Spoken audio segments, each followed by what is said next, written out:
याबद्दलचा सुद्धा काही भाग आपण आपल्या सिलेबसमध्ये आहे. खरं तर वाचन ही एक म्हणजे वाचाल तर वाचाल हे जे सरांनी सांगितलं ते वाचून गुळगुळीत किंवा वापरून गुळगुळीत झालेलं विधान जरी असलं तरी सुद्धा वाचन हे असं कौशल्य आहे की जे अतिशय कठीण आणि गुंतागुंतीचं आहे. खरं तर आपण जेव्हा वाचतो त्यावेळेला आपल्याला असं वाटत नाही की आपण त्याच्यामध्ये काहीतरी परिश्रम करतोय किंवा आपल्याला कुठले एफर्ट्स तर घालावे लागतात किंवा काही प्रयत्न करावे लागतात स्वतःहून. तसं जरी असलं तरी भाषेशी संबंधित ज्या क्रिया आपल्या मेंदूमध्ये होतात त्याबद्दल आपल्याला फारशी माहिती होत नाही. सवयीमुळे आपल्याला ते खूप सहज होत आहे असं वाटतं, पण ते प्रत्यक्षात खूप गुंतागुंतीची गोष्ट आहे. पण ती आपल्याला जाणवत नाही. कारण भाषा शिकण्यासाठी 4 कौशल्यांची जी आवश्यकता असते, ज्याला आपण LSRW असं इंग्रजीमध्ये म्हणतो, त्याचा अर्थ असा आहे की ऐकणं, बोलणं, वाचणं आणि लिहिणं. लिसनिंग, स्पीकिंग, रीडिंग आणि रायटिंग. आता या 4 जी कौशल्य आहेत त्याच्यामध्ये 2-2च्या जोड्या आहेत. ते म्हणजे ऐकणं आणि बोलणं, वाचणं आणि लिहिणं. आपण ऐकतो म्हणून बोलतो, कारण ज्या लोकांना ऐकू येत नाही ते लोक बोलू शकत नाहीत. त्यांचे वोकल कॉर्ड्स, आमच्या सोसायटीमध्ये एक असं कपल आहे जे दमानी डेफ आहे, तर त्यामध्ये त्यांना त्यांचे वोकल कॉर्ड्स एकदम व्यवस्थित आहे, स्वरयंत्रात त्यांच्या काही बिघाड नाही, पण त्यांना ऐकता येत नाही म्हणून त्यांना बोलता येत नाही. कारण आपण बोलतो म्हणजे काय करतो, आपण जे ऐकतो ते पुन्हा बोलतो, म्हणजे पुन्हा त्याची कॉपी करतो किंवा इमिटेट करतो असं जे म्हणतो आपण इंग्रजीमध्ये, त्याचा पुनरुच्चार आपण करतो आणि त्या पद्धतीने आपण बोलतो. क्लासरूम मधल्या डिस्कशनमध्ये आम्ही तुम्हाला अनेक वेळा हे उदाहरण पण दिले की लहान मुलं कशी नक्कल करतात असं आपण म्हणतो. समजा तुम्ही एखादा शब्द वापरला तर ते 2 दिवस 3 दिवस तो शब्द पुन्हा पुन्हा वापरतात जरी त्याचा अर्थ कळला नाही तरी. त्याचं कारणच हे की आपण ऐकतो म्हणून आपण बोलतो आणि आपण वाचतो म्हणून आपण लिहितो. याचं कारण आहे की ध्वनीचं जे रूप आपण कागदावरती बघतो लिपीमध्ये, त्याला ओळखून घेऊन आपण ते पुन्हा लिहिण्यामधून मांडतो. खरं तर भाषा म्हणजे काय किंवा वाचणं आणि लिहिणं ही जी 2 जोड कौशल्य आहेत त्याचा अर्थ वाचता आलं की लिहिता येतो. कारण काय की भाषा ही एक सांकेतिक चिन्हावली असते, ज्याला आपण आर्बिट्ररी सिस्टीम म्हणतो इंग्रजीमध्ये. म्हणजे शब्द आणि त्याचा अर्थ किंवा शब्द आणि ती वस्तू याचा परस्पराशी काही संबंध नसतो. आता आपल्या सगळ्या पूर्वजांनी म्हणले की नाही ह्याला पोडियम म्हणायचं इंग्रजीमध्ये म्हणून आपण म्हणतो, त्याला टेबल म्हणायचं म्हणून आपण त्याला टेबल म्हणतो, पण याचा अर्थ ती वस्तू आणि तो शब्द याचं काहीही एकमेकांशी परस्पर संबंध नसतो. आपण त्याला ते नाव दिलंय म्हणून.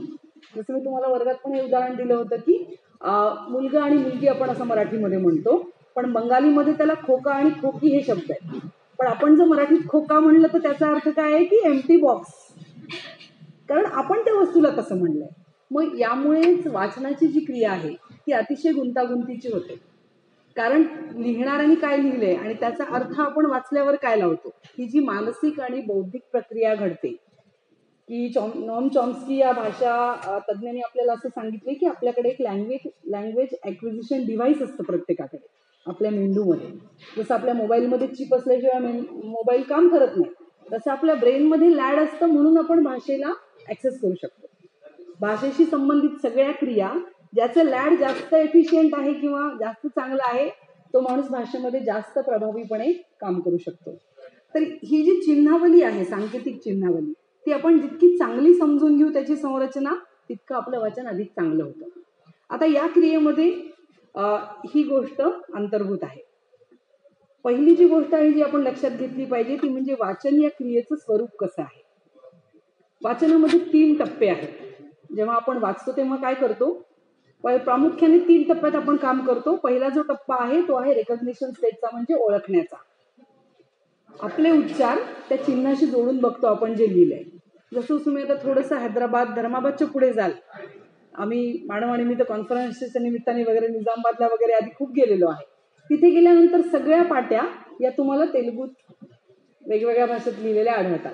आपण त्याच्याकडे बघितल्यावर आपल्याला असं वाटतं की ते गोल गोल डिझाईनमध्ये लिहिलंय काहीतरी, ज्याला म्हणजे बोलताना जिलब्या काढल्यात किंवा डिझाईन काढलंय असं म्हणतात. का? कारण आपल्याला ते वाचता येत नाही.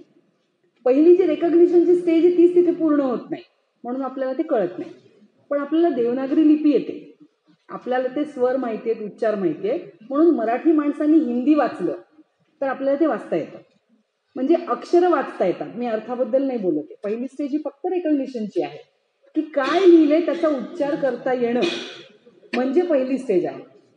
दुसरी स्टेज आहे किंवा दुसरा जो टप्पा आहे तो रचनात्मक टप्पा आहे की ज्याला स्ट्रक्चरिंग स्टेज असं म्हणलंय, की चिन्हाचा जो समूह आहे, मग तो एक शब्द असेल किंवा 3-4 शब्दांचा एक समूह असेल, त्याला आपण ओळखतो की त्याचं स्ट्रक्चर काय आहे.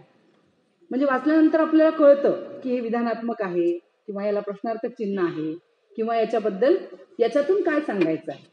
त्यानंतर तिसरा जो टप्पा आहे तो अर्थनिर्णयाचा किंवा इंटरप्रिटेशनची स्टेज आहे. जेव्हा वाचतो तेव्हा इंटरप्रिटेशन करतो म्हणजे काय, तर हा तिसरा सगळ्यात शेवटचा टप्पा आहे, जेव्हा वाचक शब्द वाक्य याचा संदर्भासहित अर्थ लावतो. म्हणजे एखादं वाक्य आपण वाचलं की त्याचा अर्थ आपल्याला कळतो, ही तिसरी स्टेज आहे. आता जेव्हा आपण वाचतो तेव्हा आपल्याला काय वाटतं की मी वाचलं आणि मला समजलं, पण तसं इतकं सहज होणारी गोष्ट नाही 1 सेकंदामध्ये 2 सेकंदात.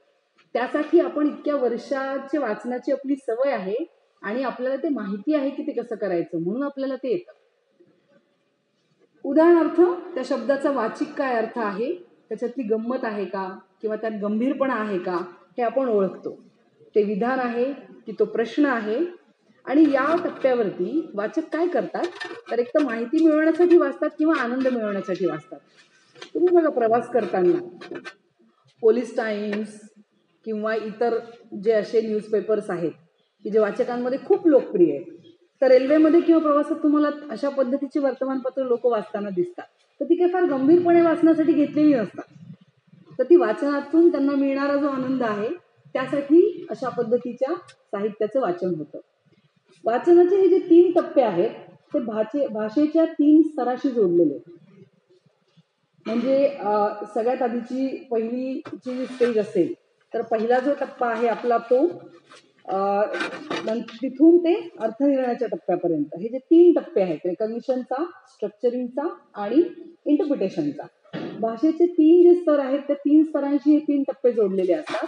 आणि त्या स्टेजेस किंवा ते जे 3 स्तर आहेत त्या लेवल्स, त्या म्हणजे फोनॉलॉजिकल, सिंटॅक्टिक आणि सिमॅन्टिक. जेव्हा आपण वाचतो तेव्हा या 3 स्टेजेसमध्ये आपण या 3 गोष्टी पाहतो. पहिलं म्हणजे रेकॉग्निशनमध्ये उच्चार बघतो, दुसऱ्या स्टेजमध्ये आपण त्याचं सिंटॅक्टिक स्ट्रक्चर आयडेंटिफाय करतो आणि तिसऱ्यामध्ये सिमॅन्टिक स्ट्रक्चर आयडेंटिफाय करतो, ज्यामुळे त्याचा अर्थ आपल्याला कळतो. त्यामुळे वाचन ही अतिशय गुंतागुंतीची अशी क्रिया आहे. हे 3 स्तर आणि 3 टप्पे हे काही असे वॉटरटाईट कंपार्टमेंट्स नाही का, एक डब्यातलं दुसऱ्या डब्यामध्ये जाणार नाही अशा पद्धतीने लीक प्रूफ. तर या तीनही स्तर आणि हे 3ही टप्पे एकाच वेळी कार्य करत असतात. त्याचं ओव्हरलॅपिंग आहे, एकामध्ये दुसऱ्याची सरमिसळ आहे आणि या सगळ्याचा एकत्रित अनुभव म्हणजे आपण वाचतो. पण हे आपल्या मेंदूमध्ये इतक्या कमी कालावधीमध्ये घडतं की आपल्याला ते लक्षात येत नाही की आपण हे सगळं करतोय. आणि या 3 टप्पे स्वतंत्र नाहीत, ते एकत्र येणारे आणि एकाच वेळी काम करून आपली वाचनाची क्रिया पूर्ण होते. आता आपण जेव्हा या वेगवेगळ्या पद्धतीच्या लेवलवरती वाचत असतो किंवा काम करत असतो, तर वाचन ही काही सहजच किंवा उगीच घडून येणारी गोष्ट नाहीये. त्याच्या मागे एक मेकॅनिझम आहे, रिडिंग मेकॅनिक्स ज्याला म्हणतात, किंवा वाचनाचं एक तंत्र आहे. आपल्याला चांगला वाचक बनायचं असेल तर आपण जेव्हा वाचतो तेव्हा आपल्याला असं वाटतं की माझे डोळे हे त्या छापील मजकुरावर फिरतायत. कसं वाचतो, इतर भाषांमध्ये आपण डावीकडून उजवीकडे, उर्दू असेल तर उजवीकडून डावीकडे किंवा काही इतर भाषा. ज्या वेळेला आपण वाचतो त्यावेळेला आपल्याला असं वाटतं की आपण जेव्हा डोळे त्या अक्षरावरनं फिरवतोय तेव्हा ते अतिशय स्मूथली होत आहे, पण मुळात आपण तसं वाचत नाही. ज्या वेळेला आपण वाचतो तेव्हा आपले डोळे हे काही शब्दांवरून किंवा एका शब्दावरून दुसऱ्या शब्दावर उडी मारतात, जम्प्स येतात त्यामुळे वाचताना. आणि आपण जेव्हा वाचतो तेव्हा 2 उड्यांच्या मध्ये जेव्हा आपण थांबतो तेव्हा आपण वाचलेलं असतं. आता ही क्रिया इतकी सहज होते की ती समजून घेणं खूप अवघड आहे. आता प्रत्येकाचं वाचन आणि ही जी क्रिया आहे, प्रत्येक जण जेव्हा वाचतो तेव्हा एक जो छोटा क्षण असतो अगदी, जेव्हा आपण थांबतो आणि पुन्हा पुढे जातो तेव्हा आपण वाचतो. आणि ती जी क्षणभर थांबणं आहे आपण त्याला फिक्सेशन असं म्हणतात. जेव्हा आपण फिक्स करतो, मग तुम्ही 2 शब्दानंतर, 3 शब्दानंतर, 4 शब्दानंतर, 5 शब्दानंतर थांबत असाल, जेव्हा थांबाल ते फिक्सेशन आहे. आणि 2 फिक्सेशन मध्ये जे आपण वाचतो त्याला म्हणतात आय स्पॅन. म्हणजे आपले डोळे किती शब्द पुढे जातात, मग आपण थोडंसं थांबतो, मग पुन्हा पुढे जातो. तर फिक्सेशन आणि आय स्पॅन ह्या दोन महत्वाच्या संकल्पना वाचनामध्ये आहेत. आता याचा अर्थ असा आहे की एका उत्तम वाचकाकडे मोठा आय स्पॅन असतो. म्हणजे एक चांगला वाचक हा एकेका शब्दानंतर थांबत नाही. 2, 3, 4, 5 शब्द किंवा एक वाक्य वाचून थांबून दुसरं वाक्य वाचायला सुरू करतो. म्हणजे जेवढा तुमचा आय स्पॅन मोठा तेवढं तुम्ही अधिक चांगले वाचक असता. आणि जेव्हा तुम्ही सारखं सारखं थांबता त्यावेळेला ती वाचनाची क्रिया खूप स्लो होते, ती थांबत थांबत होते, जरी ते लक्षात नाही आलं तरी. आणि जे पुअर रीडर्स असतात किंवा ज्यांना आणखीन चांगलं वाचता येत नाहीये असे वाचक काय करतात, त्यांचे आय स्पॅन खूप लहान असतात. पण तुम्ही लहान मुलं कसं वाचतात, एकेका शब्दावर बोट ठेवून पुढे पुढे जातात. ते आधी अक्षर, मग शब्द, मग एका शब्दावरून दुसऱ्या शब्दावर. आता हे लहान मुलांमध्ये ठीक आहे, पण आपण स्कूलमध्ये, शाळेमध्ये 1ली ते 4थी, मग 5वी, मग 8वी, पण समजा 8वीचाही मुलगा अशा पद्धतीने वाचत असेल तर आपल्याला असं वाटतं की याला काहीतरी वाचनाचा प्रॉब्लेम आहे. हा काय प्रत्येक ओळीवरती बोट ठेवून अजूनही वाचतोय आता. कारण काय की एक वाचक म्हणून ती लेवल त्या वाचकांनी अटेंड केली पाहिजे अशी अपेक्षा असते. जे चांगले वाचक असतात त्यांचा आय स्पॅन मोठा असतो आणि जे कच्चे वाचक असतात त्यांचा आय स्पॅन हा लहान असतो. कमी कमी शब्द एका वेळी ते वाचतात. आणि ते काय करतात, तिसरी जी आपली स्टेज आहे अर्थनिर्णयाची, इंटरप्रिटेशनची, ते अशा वाचनामध्ये होत नाही. मग ते पुन्हा पुन्हा मागच्या मजकुराकडे जातात की मी मागे काय वाचलं होतं आणि पुढे काय वाचतोय. कारण संगती लागत नाही यांची, एक सलगता येत नाही त्यामध्ये. त्यामुळे लहान तुकडे वाचू शकतात असे वाचक आणि पुन्हा पुन्हा आपले डोळे मागच्या मजकुरावर फिरवतात, ज्याला रिग्रेशन म्हणतात. म्हणून 3 संकल्पना फक्त महत्वाच्या आहेत. पहिलं म्हणजे फिक्सेशन, दुसरं आय स्पॅन आणि तिसरं रिग्रेशन. आपल्याला मागे मागे नाही जायचंय वाचताना, तर सलग वाचत पुढे जायचंय. त्यामुळे ज्याचं रिग्रेशन जास्त, ज्याचा आय स्पॅन छोटा आणि ज्याचे जास्तीत जास्त फिक्सेशन, तो कच्चा वाचक आपण म्हणू शकतो. आणि ज्याचे आय स्पॅन मोठे आहेत, ज्याचं रिग्रेशन कमी आहे आणि ज्याचं फिक्सेशन कमी आहे, 5-6 शब्दानंतर, तो अधिक चांगला वाचक होऊ शकतो. तर हे वाचनाचं तंत्र आहे. कारण वाचनाला कौशल्य असं म्हणलंय. ती काही अशी गोष्ट नाही की जी तुमच्याकडे नाही तर ती तुम्ही मिळवू शकत नाही. अशा पद्धतीने जर का आपण सराव केला तर हे तंत्र कोणालाही अवगत होऊ शकतं की कसं वाचलं पाहिजे. उत्तम प्रकारचं वाचन जे आहे, कोण उत्तम प्रकारचा वाचक आहे की ज्याचा अर्थ समजून घेण्याची क्षमता आहे वाचताना. आता आपण असं नाही करू शकत की एक शब्द वाचला आणि थांबलो किंवा आपल्याला अर्थ नाही म्हणून थांबलो, तर अशा वेळेला आपण तिथे अडकून राहतो आणि पुढे जात नाही. तर आपल्याला असं वाटत असतं की मी वाचताना त्याचा अर्थ मला कळला पाहिजे. तर उत्तम दर्जाचा वाचक किंवा उत्तम वाचक तोच आहे की ज्याला अर्थ समजून घेऊन वाचता येतं. आपण जर कायद्याची पुस्तकं बघितली किंवा आपल्याला डॉक्टरने दिलेलं प्रिस्क्रिप्शन बघितलं आणि वाचलं, तर ते आपल्याला वाचता येतं, पण त्याचा अर्थ आपल्याला कळत नाही. किंवा एखादी अमेंडमेंट आली गव्हर्नमेंटची, तर आपण ते वाचतो, आपल्याला माहिती ते मराठीत दिलंय किंवा इंग्रजीत लिहिलंय, पण त्याचा अर्थ आपल्याला काही कळत नाही. कारण काय की त्या शब्दाचे जे वेगळे अर्थ आहेत त्या गतीने आपल्याला ते वाचता येत नाही अर्थ समजून घेऊन. त्यामुळे ही गोष्ट खरी आहे की वाचताना एका विशिष्ट गतीने वाचलं पाहिजे, ज्यामुळे वाचनाचा अर्थ आपल्याला समजेल. ऍक्च्युली जेव्हा आपण वाचन किंवा रिडिंग स्किल याचा विचार करतो त्यावेळेला वाचनाच्या काही पद्धती आहेत ज्याने आपण शिकतो लहानपणापासून. त्यामध्ये सगळ्यात पहिली मुळाक्षरं, दुसरी स्वर, त्यानंतर शब्द, मग वाक्य आणि मग संपूर्ण गोष्ट किंवा परिच्छेद.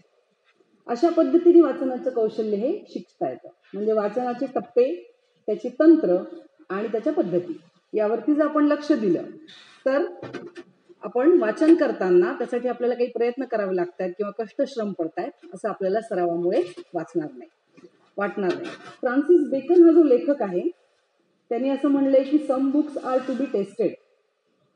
टेस्टर्स मिळतात.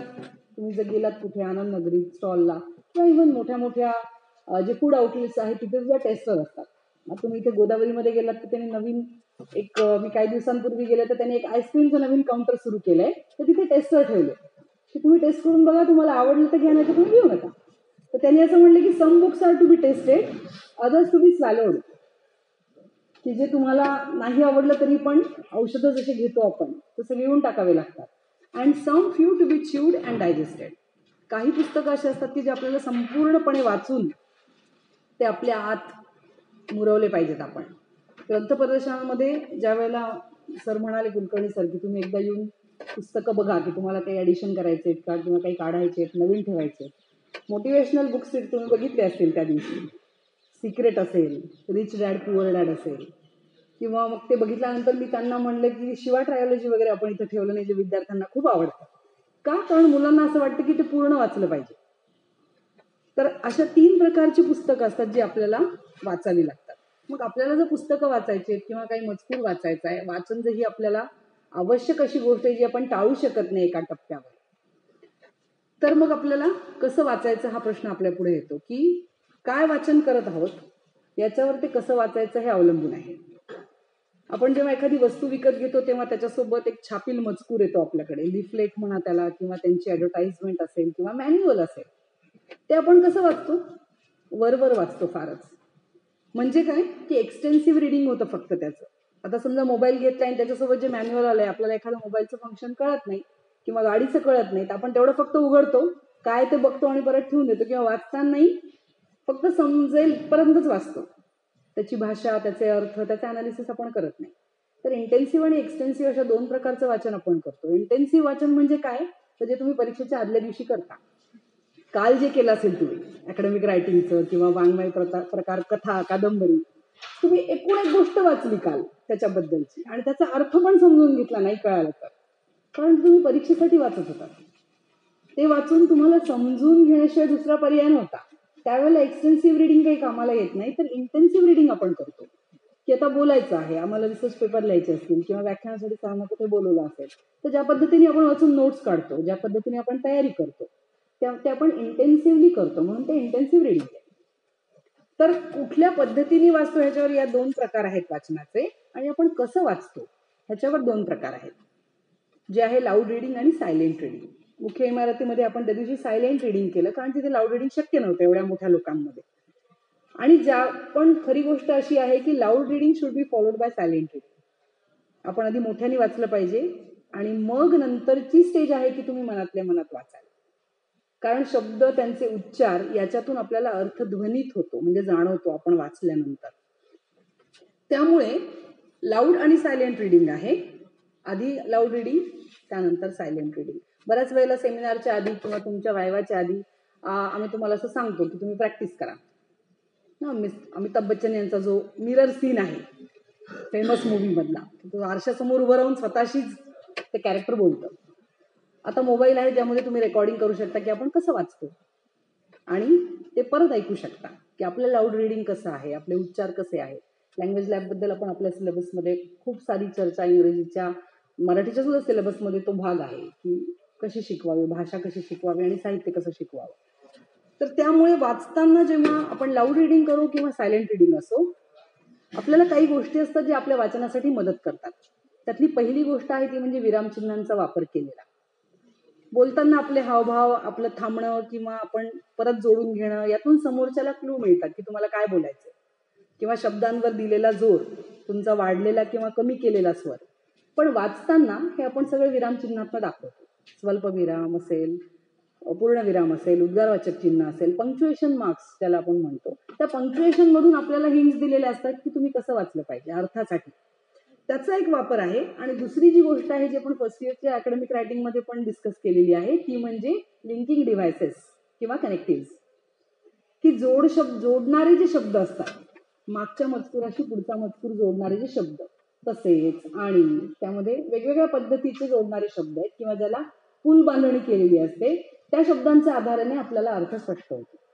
तर हे जे मेकॅनिझम आहे ते आपल्याला मदत करतं की आपण कशा पद्धतीने वाचलं पाहिजे.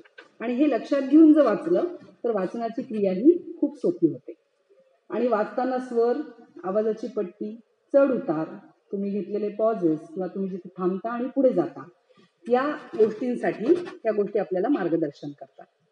याशिवाय आपण भाषा आणि साहित्याचे सगळे विद्यार्थी आहोत, त्यामुळे आपण कोणता साहित्य प्रकार वाचतोय यावर पण वाचन अवलंबून असतं. म्हणजे क्रमिक पुस्तकांमध्ये तुम्हाला जे सिलेबसला आहे त्यामध्ये सुद्धा वेगवेगळे साहित्य प्रकार आहेत.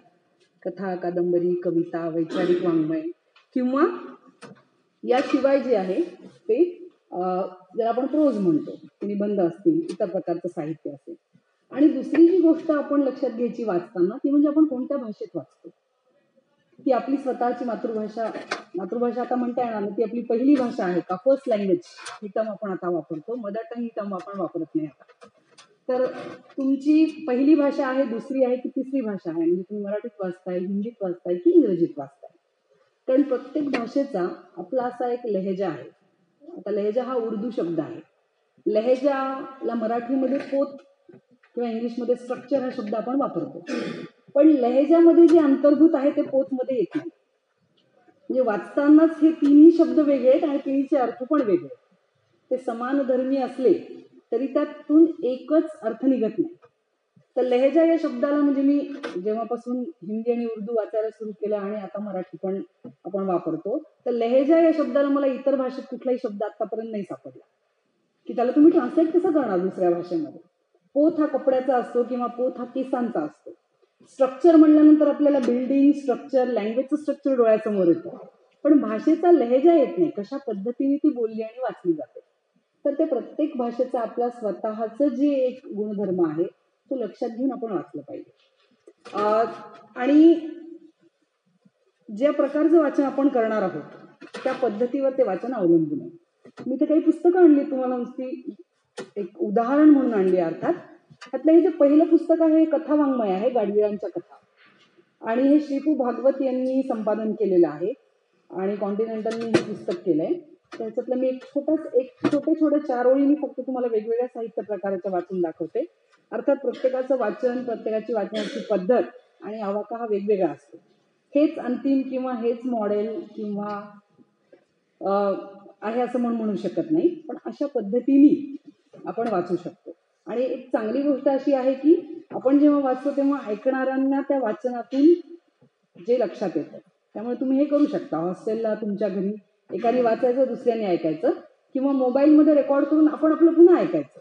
म्हणजे सुरुवातीला जेव्हा आम्ही सगळेजण इथे 2010-12 मध्ये जॉईन झाल्याच्या नंतर बरेचदा आम्ही कार्यक्रमांमध्ये किंवा अशामध्ये अजूनही ही गोष्ट करतो की रेकॉर्ड करायचं एकमेकांचं, कविता वाचलेली असेल किंवा दुसरं काही वाचलं असेल, कारण का ते आपल्याला पुन्हा ऐकता येतं. आणि आपण वाचल्यानंतर आपल्याला पण एक स्वाभाविक उत्सुकता असते की नीट वाचलं की नाही, बरोबर वाचलं की नाही, किंवा कशा पद्धतीने वाचन झालं एखाद्या गोष्टीचं. तर एक कथा आहे ही, खरं सांगायचं म्हणजे अशा शीर्षकाची. एक छोटा परिच्छेद फक्त मी वाचते. विद्वान वक्त्यांनी हातांनी भोपळा सूचित करीत म्हटलं, to put it in a nutshell. त्याच वेळी मी दचकून जागा झालो आणि मग एक धाडसी गोष्ट केली. मी खिशातून एक शेंग काढली, तिच्यातला दाणा खाऊन टाकला. मग सरळ स्टेजवर जाऊन विद्वान वक्त्यांना त्यांचे भाषण चालू असताना त्या पोकळ शेंगेत कोंबले व शेंग खिशात टाकून बाहेर पडले. गंमत अशी की श्रोत्यांना काय होतंय ते समजलंच नाही.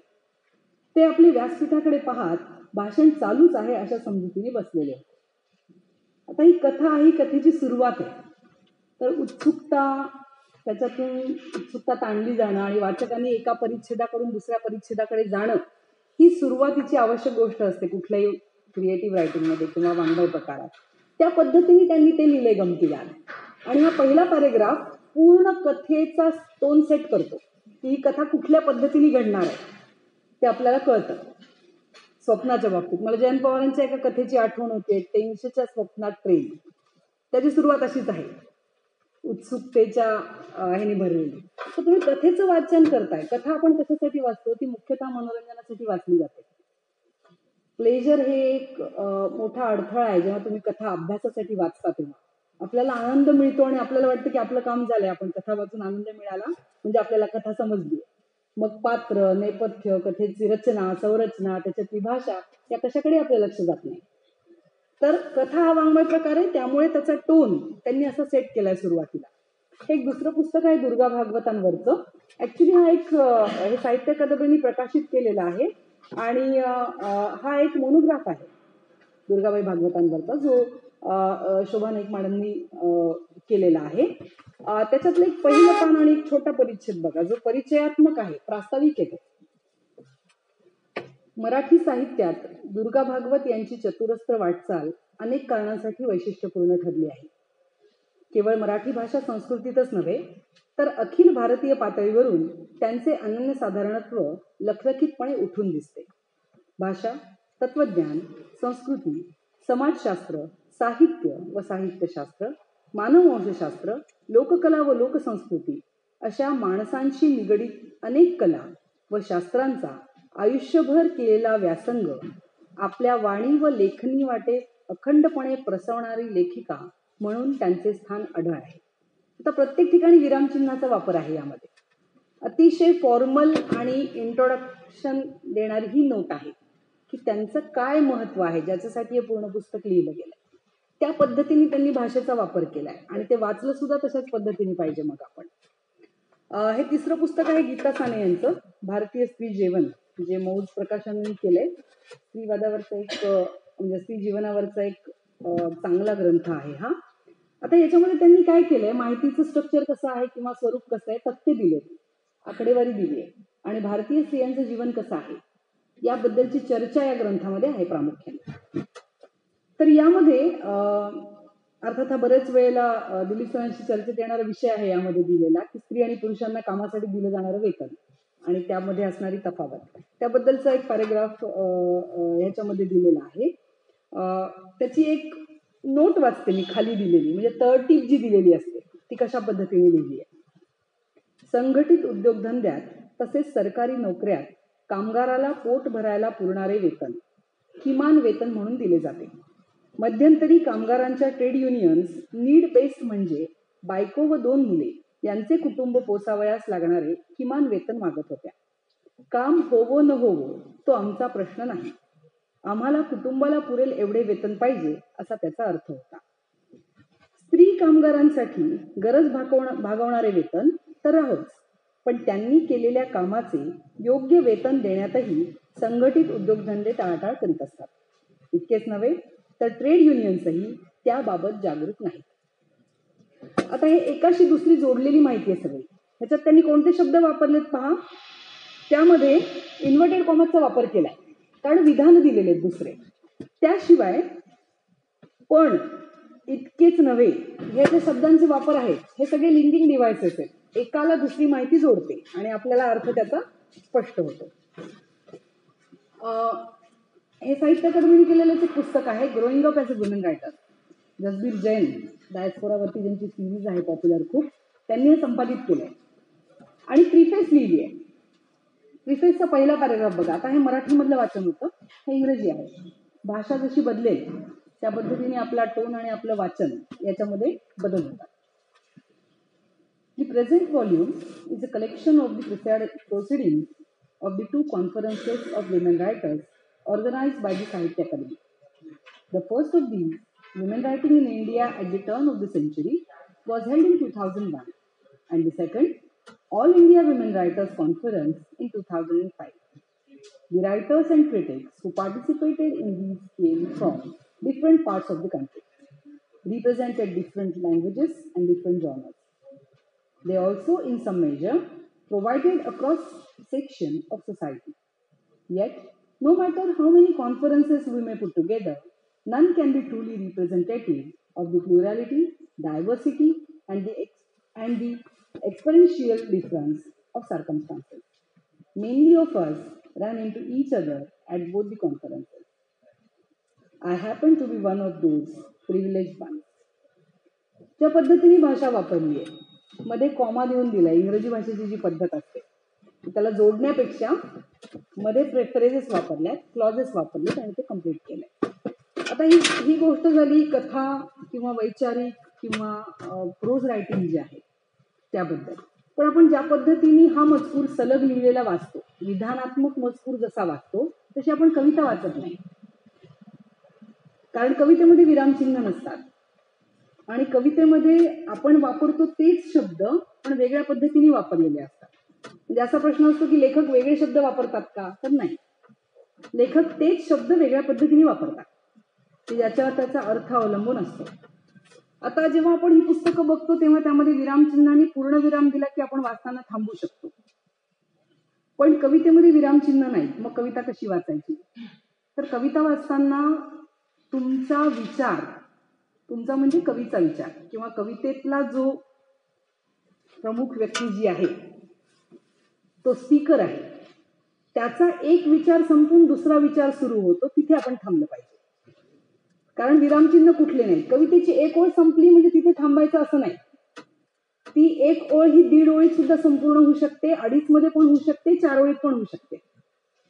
रॉबर्ट फ्रॉस्टची जी कविता आहे death of the hired man, यामध्ये 3 पात्र आहेत, मेरी, जॉन आणि सिलास.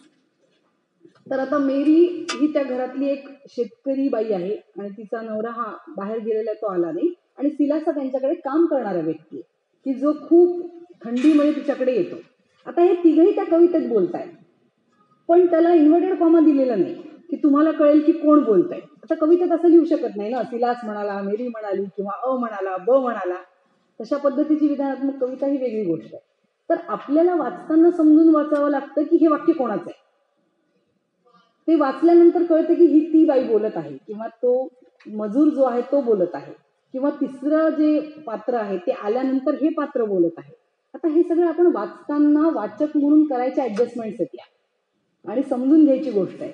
कारण कविता ही कथेसारखी किंवा कथा किंवा इतर साहित्य प्रकारासारखी किंवा वैचारिक साहित्यासारखी वाचली जात नाही.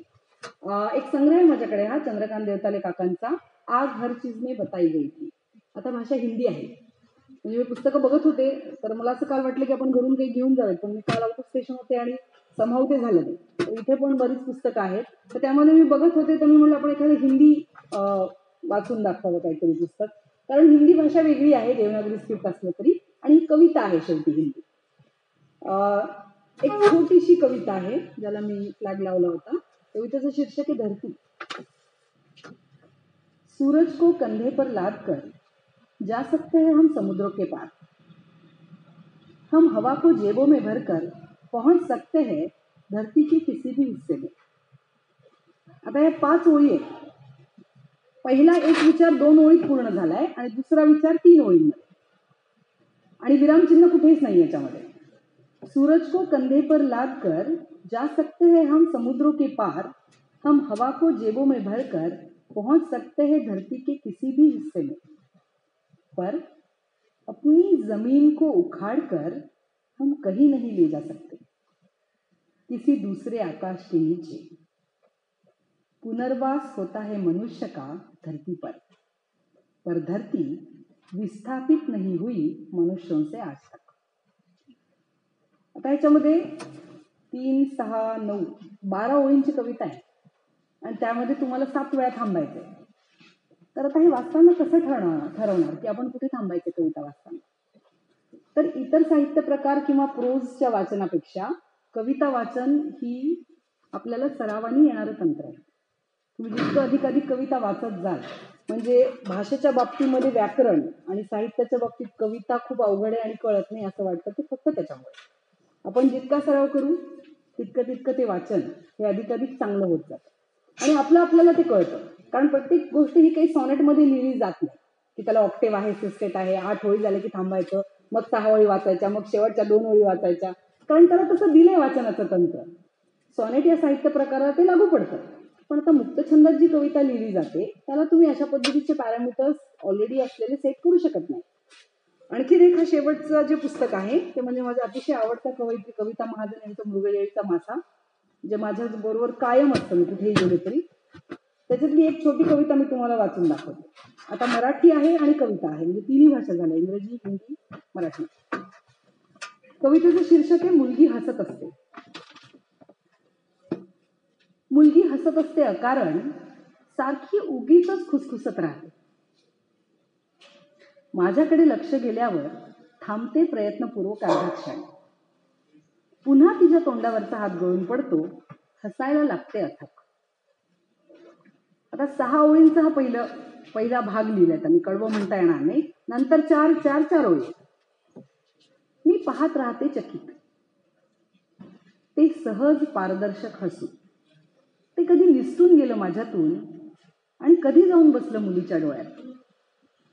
मी अशी हसायचे तेव्हा आई धुसफुसायची वैतागून, आणि पारा चढलेली आजी म्हणायची, पायाखाली काय जळतंय ते बघ आधी.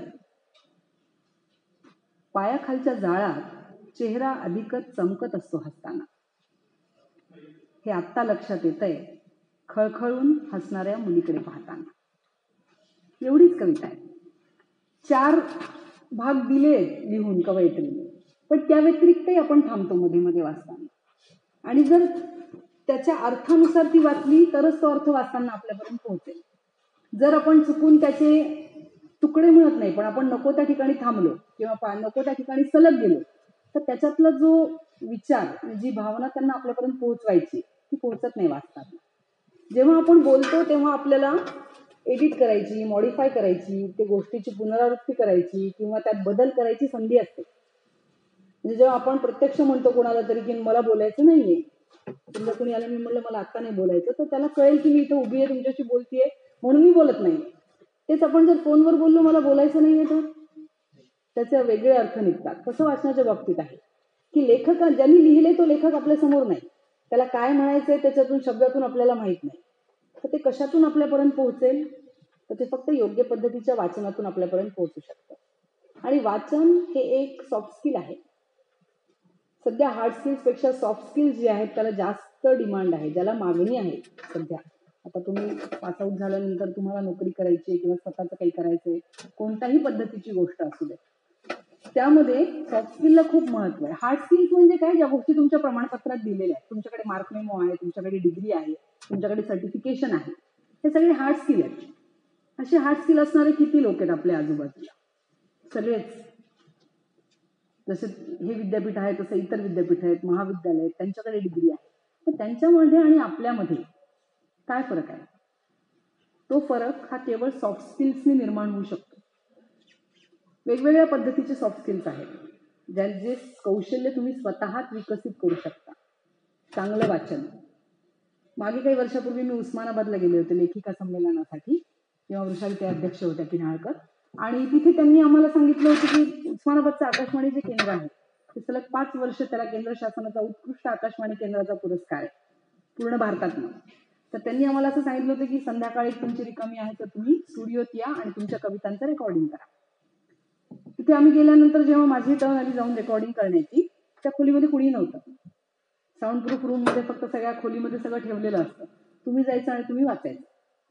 तिथे तुम्हाला कोणीही गाईड करायला नाही, कुणीही थांबवणार नाही, पुन्हा वाचा, चुकलंय हे सांगायला कोणी नाही, आणि एकदा केलेलं रेकॉर्डिंग हेच फायनल रेकॉर्डिंग.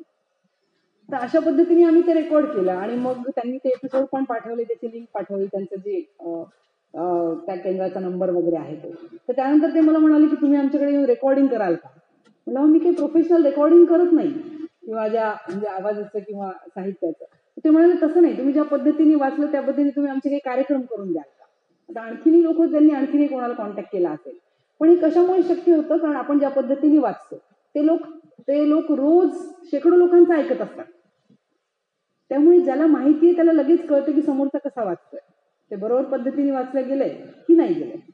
तर हे जे सॉफ्ट स्किल आहे, वाचनासारखं सॉफ्ट स्किल, हे स्किल आहे म्हणून तुम्ही डेव्हलप करू शकता. भाषा ही यामधली अडसर नाही.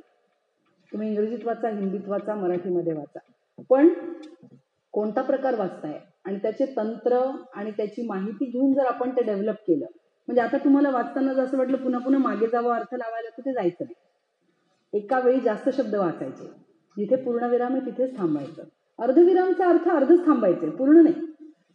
पूर्णविराम पूर्ण थांबायचं. ज्या पद्धतीने लिहिलंय त्या पद्धतीने आपल्याला वाचायचंय, कारण हे आपलं स्क्रिप्ट नाही, हे लिहिलेलं आहे.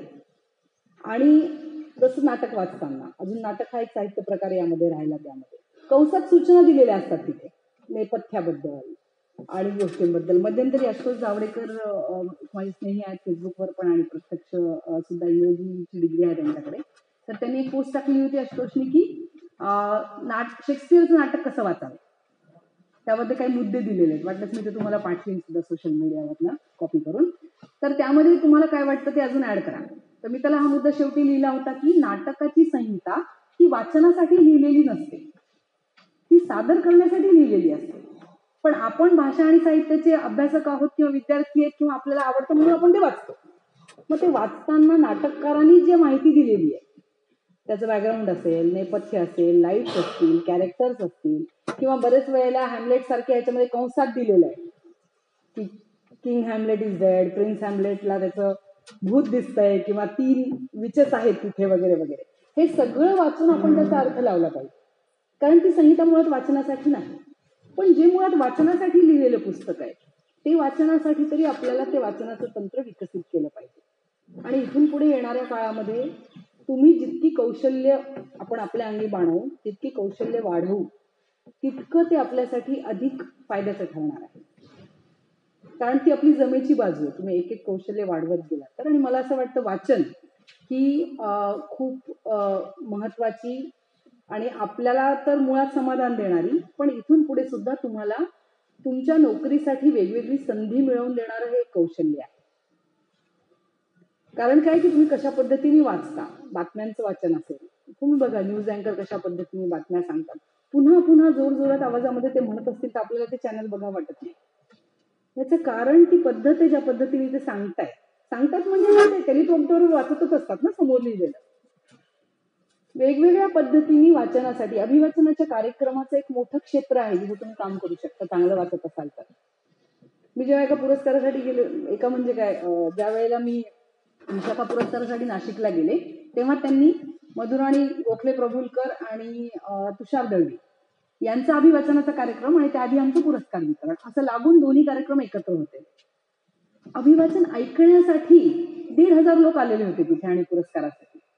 त्यामध्ये SP होते, म्हणजे ते येऊन भेटले आम्हाला की तुम्ही परत आलात की सांगा आणि आम्हाला साहित्यिक कार्यक्रमाला जायला आवडतं असं म्हणून.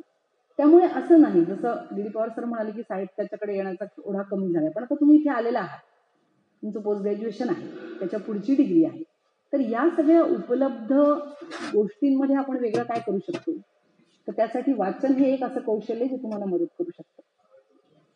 खूप ठिकाणी अशा चांगल्या वाचन करून देण्याची गरज असते. वेगवेगळ्या TV चॅनल्सवरती त्याचे कार्यक्रम होतात. झी TV वरती एक खूप पॉप्युलर असा एक कार्यक्रम त्याच्यामध्ये करून दिला जात होता, एकेका साहित्याची ओळख, साहित्य आणि त्याचं वाचन. त्यामध्ये अनेक चांगल्या कलाकारांनी अभिवाचन केलेलं आहे. हे क्षेत्र जे आहे, सोशल मीडियावर तुम्ही बघाल तर सौमित्र जे आहेत किशोर कदम, ते वेगवेगळ्या प्रकारच्या अभिवाचनाचे गोष्टी टाकत असतात. वाचलेल्या कविता, वाचलेल्या गोष्टी किंवा एखादा परिच्छेद किंवा एखाद्या नाटककारांनी लिहिलेलं, म्हणजे नट असून सुद्धा त्यांना वाचनाची आवड आहे आणि ते करावं वाटतं. आणि ते सुद्धा लाऊड रिडिंग बद्दल बोलते मी. सायलेंट रिडिंग तर अभिजित राऊतांपासून आपण आता बऱ्याच जणांचे मोठमोठ्या लोकांचे उदाहरणं बघितली की कशा पद्धतीने वाचन किंवा वाचनाचं कौशल्य जे आहे ते त्यांनी विकसित केलेलं आहे. तर मला असं वाटतं त्यामुळे या पंधरवाड्याच्या निमित्ताने का होईना, पण आपण वाचन या गोष्टीकडे थोडं जास्त अधिक गांभीर्याने पाहिलं पाहिजे. करमणुकीसाठी, गमतीसाठी, मनोरंजनासाठी वाचणं ही गोष्ट तर त्यात येते, पण मूळ पुस्तक आणि त्यावर आधारित काही यातला फरक हा कायम राहतो. जसं सर म्हणाले तसं की तुम्ही त्याचं ऍबस्ट्रॅक्ट वाचताय आणि मूळ वाचताय. याबद्दल मला माझाच एक अनुभव आठवतो, तो म्हणजे हॅरी पॉटरचं जेव्हा पहिलं पुस्तक आलं होतं JK रोलिंगचं, तर त्यावेळेला पुस्तक आधी आलं आणि त्यानंतर त्याचा सिनेमा आला. तर जेव्हा पहिली प्रत मला मिळाली त्यावेळेला मी पूर्ण रात्र ते पूर्ण पहिल्या पानापासून शेवटच्या पानापर्यंत वाचून काढलं. मला वाटतं 650 पानाचं काहीतरी पुस्तक आहे ते. तर मी पूर्ण रात्र वाचत होते, 12 तास लागले असतील कदाचित तेवढं वाचायला. आणि नंतर जेव्हा त्याचा सिनेमा आला पहिला पार्ट हॅरी पॉटरचा आणि मी बघायला गेले तेव्हा मला असं वाटलं अरे पुस्तकात तर यात काहीच आलं नाहीये, जास्त फारच कमी आलं याच्यामध्ये असं मला वाटलं. पण हीच जर क्रिया उलट झाली असती तर, की आधी आपण सिनेमा बघितला आणि त्यानंतर पुस्तक वाचलं, तर आपल्याला पुस्तक वाचताना कायम बघितलेलं दृकश्राव्य आठवत राहतं. कारण ऑडिओ व्हिज्युअलचा इम्पॅक्ट हा खूप प्रदीर्घ काळ राहणारा आणि न पुसला जाणारा असतो. त्यामुळे जेव्हा आपण शिकवू विद्यार्थ्यांना पण आपल्या, त्यावेळेला आधी शिकवायचं आणि नंतर ऑडिओ व्हिज्युअल दाखवायचे, हाच क्रम असला पाहिजे. म्हणून आधी लाऊड रिडिंग मगच सायलेंट रिडिंग असलं पाहिजे. कारण वाचताना आपण इमॅजिन करतो. S.T. कोलरिजचा फॅन्सी आणि इमॅजिनेशन हा निबंध अवश्य वाचा. त्यांनी फॅन्सी आणि इमॅजिनेशन मध्ये काय फरक आहे ते सांगितलंय. तर वाचन करत असताना आपण वाचतो आणि त्याच वेळेला इमॅजिन करतो, तर ती ही मानसिकरित्या आपल्याला चॅनलाइज करणारी ही गोष्ट आहे. त्यामुळे मला असं वाटतं या निमित्ताने वाचन हे एकूण एक तंत्र म्हणून किंवा एक कौशल्य म्हणून मला तुमच्याशी जे बोलावं वाटलं, ते तुमच्याशी शेअर करावं वाटलं, ते यामध्ये आलंय. या पलीकडे सुद्धा प्रत्येकाचं आपापली वाचनाचं कौशल्य असतं आणि प्रत्येकाची आपापली खासियत सुद्धा असते. त्या पद्धतीने वाचा. तुम्हाला सगळ्यांना खूप शुभेच्छा.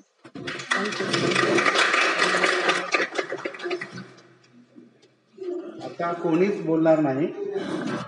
माझं एक वाक्य आहे, माझ्या पोटात कावळे ओरडत आहेत.